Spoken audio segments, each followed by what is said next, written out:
So, we all have been in situations where you're either witnessing or participating in an argument and you can just tell that the other person is not covering the whole story. Whether that be a politician debating the very things that affect an entire country, or your friend arguing that their favorite character was just feeling a bit silly, this is frustrating for a good amount of reasons. It distorts an argument in someone's favor if they pretend that the very thing that weakens it just does not exist. And unfortunately, large majorities of people will not do further investigation to even know if what that person is saying is the whole truth.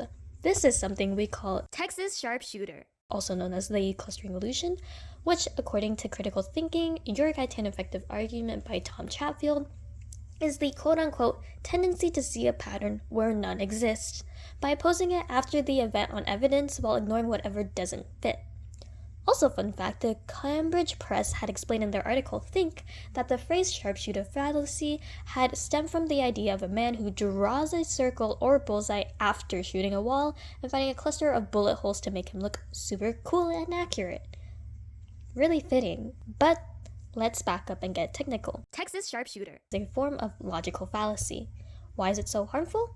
It is persuading people to arrive at a conclusion you want them to that fails to take into account crucial information or data. According to the article Human Reproduction from the Oxford Academic Press, when discussing it in the context of scientific research, Texas Sharpshooter will ignore differences and focus on similarities, thus increasing the arriving at false conclusions. From news articles saying that almost every food imaginable will cause you some kind of terminal illness, or that sleeping nearby your phone will indeed kill you, while there may be one study that shows some type of correlation, you can look further and find hundreds of other studies saying that the data is ultimately not reflective of the whole situation. But obviously, when your mom scrolls through Facebook, she obviously wouldn't realize and send you an anonymous text that reads, "No more of this," anyways. Jokes aside, this, as many other fallacies, do hold a great threat against truth. For example, currently there has been an increase of stigma against undocumented immigrants. For platforms like Fox News, it seems like an endless stream of headline after headline, putting out tragedies and perpetuating the idea that this specific demographic is one of America's biggest problems.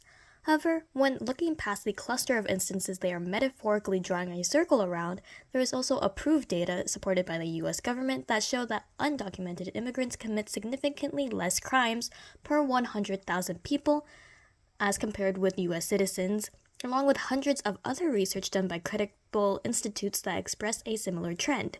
Much like how many news articles will single out demographics in their news stories, and media commentators or users online will latch onto these singled out occurrences and perpetuate harmful ideas among the general populace, usually under the guise that these similarities are inherent proof for the wider range of people.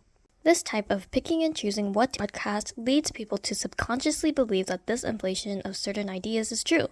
That is why we ultimately should know what terms like Texas Sharpshooter mean and how to identify when it's being used.